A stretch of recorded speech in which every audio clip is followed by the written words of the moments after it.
खतरनाक चुड़ैल versus pregnant माँ की ममता। सीलमपुर गांव में एक बड़ी सी पहाड़ी के पास एक बड़ा सा जंगल था।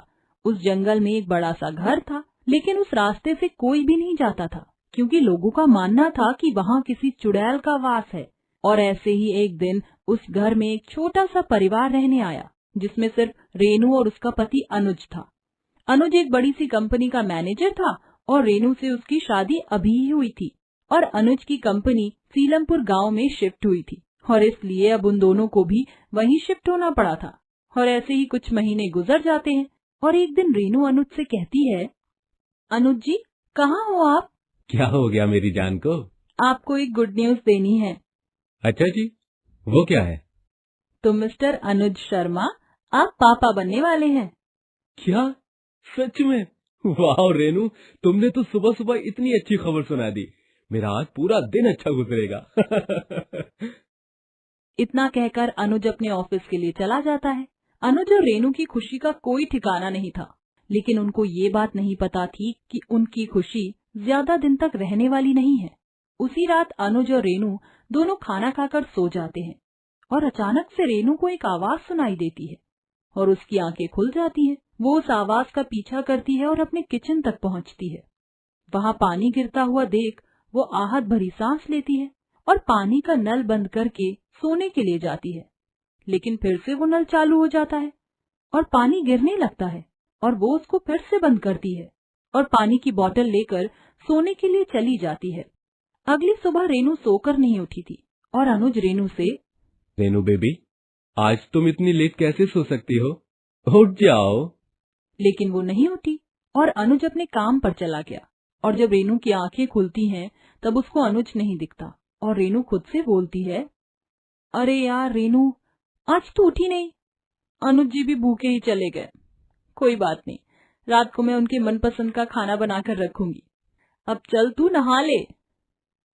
जब रेनू नहाने के बाद बाहर कपड़े बदलने आती है तब उसको शीशे में एक परछाई दिखती है और वो बहुत डर जाती है और पीछे मुड़कर देखती है तब उसको कोई नहीं दिखाई पड़ता है और शाम हो जाती है। और अनुज घर पर आता है और रेनू उसको खाना देती है और बोलती है, अच्छा अनुज जी, एक बात बोलूं आपको? हाँ हाँ बोलो, क्या बात है रेनू? वो आपको कुछ सुनाई देता है क्या इस घर में? मतलब किसी की आवाज, नल का बार बार खिड़ खुलना और कभी कभी शीशे में किसी की परछाई। अरे अरे, बस बेबी क्या हो गया तुम्हें? ऐसा मुझे कुछ नहीं दिखता और नहीं महसूस होता है। क्या हो गया है तुम्हें? नहीं, कुछ नहीं।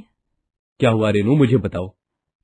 अनुज जी, मुझे ये सब कुछ दिखाई देता है और मैंने महसूस भी किया है। अनुज उसकी बातों का जवाब नहीं देता और खाकर सोने चला जाता है। रात 12 बजे फिर से रेनू को किसी की आवाज सुनाई देती है और अब रेनू उसकी आवाज गौर से सुनती है। उसको किसी औरत की आवाज सुनाई देती है।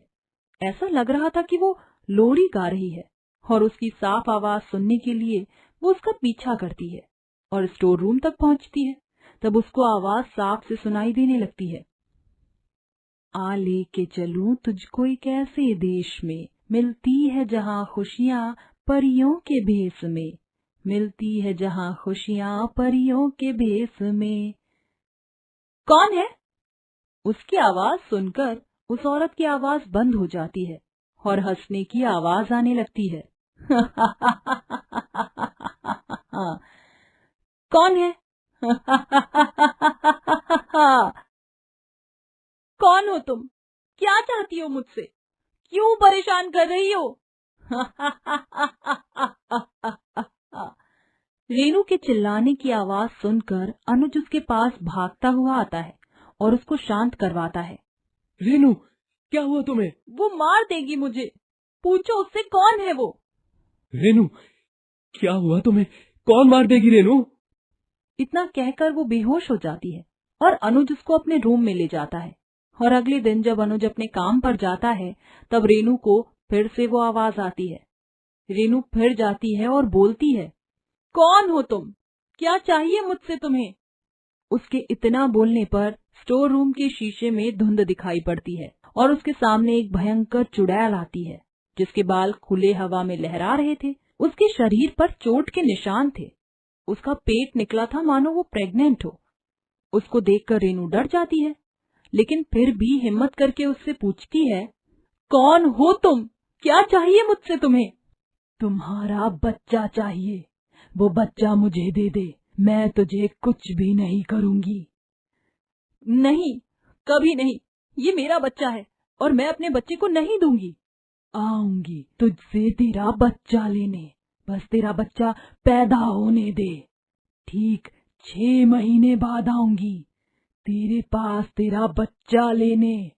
नहीं दूंगी, कभी नहीं दूंगी मैं, चाहे तू कुछ भी कर ले। अगर तूने नहीं दिया अपना बच्चा तो यहाँ पर मौत का तांडव होगा।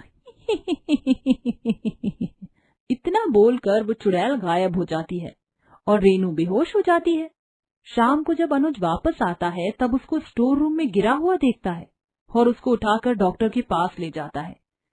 और अब उसको होश आता है तब अनुज रेनू से बोलता है, रेनू, तुम बेहोश कैसे हो गई थी? अनुज, मैं कहती थी ना कि हमारे घर में कोई है। मैंने उसको देखा है और उससे बात भी की है। अनुज, मेरी बातों का विश्वास करो। हाँ, मुझे तुम पर पूरा भरोसा है। अनुज, वो हमारा बच्चा मांग रही है। अच्छा ठीक है, शांत हो जाओ। वो हमारा बच्चा लेने आएगी जब मेरी डिलीवरी होगी। अनुज, मुझे अपना बच्चा नहीं खोना है। हाँ हाँ बिल्कुल, कुछ भी नहीं होगा, तुम चिंता मत करो। अब अनुज को भी शक होने लगा था और वो एक बाबा के पास जाता है और सारी बात वो बाबा को बता देता है।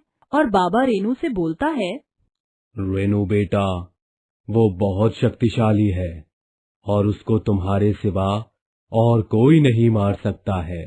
लेकिन बाबा जी, वो है कौन? वो भी एक सीधी सादी सी औरत थी जो प्रेग्नेंट थी, लेकिन उसके पति का एक्सीडेंट हो गया और लोगों ने सारा कसूर उस औरत पर लगा दिया और उसके पेट में पल रहे बच्चे को नाजायज ठहरा दिया। ऐसे वो किसी को कुछ नहीं करती, लेकिन वो गर्भवती औरतों के बच्चों को नहीं छोड़ती है और अगर उसके रास्ते में कोई भी आता है तो उसको मार देती है। मैं अपने बच्चे को कैसे बचाऊं बाबा जी? जब तुम उस बच्चे को जन्म दोगी तब तुम सबसे कमजोर हो जाओगी और वो चुड़ैल तुम्हारे बच्चे को लेने तभी आएगी, लेकिन तुम्हें उस वक्त ही उस चुड़ैल का खात्मा करना होगा, माता रानी के त्रिशूल से। उन लोगों की बात खत्म होते ही वो रेनू को घर ले जाता है और अब उसका 9वां महीना पूरा हो जाता है और अब उसकी डिलीवरी का टाइम आ जाता है और अब वो एडमिट हो जाती है। थोड़ी देर बाद उसको एक सुंदर सी छोटी सी बेटी होती है और उसी टाइम अनुज की भी आंख लग जाती है और उस वक्त चुड़ैल आती है और उसकी बच्ची को उठाकर ले जाती है और कमजोरी की हालत में रेनू उस त्रिशूल को लेकर उसके पीछे जाती है और बोलती है, रुक जा चुड़ैल, तू मेरी बच्ची को नहीं लेकर जा सकती है। मैं तुझे नहीं छोड़ूंगी। तू मेरा कुछ नहीं कर सकती। इतना कहकर वो उस बच्ची को मारने के लिए उसको नीचे रखती है और चुड़ैल उसको मारने ही वाली होती है कि इतने में रेनू उस चुड़ैल की पीठ पर त्रिशूल मार देती है, जिस वजह से वो जलकर राख हो जाती है और रेनू भी वहीं बेहोश हो जाती है। वहीं अनुज भी आ जाता है और उन दोनों को उठाकर हॉस्पिटल ले जाता है और उन दोनों की एक नई सुबह होती है और अब वो दोनों अपनी बच्ची के साथ खुशी से रहने लगते हैं।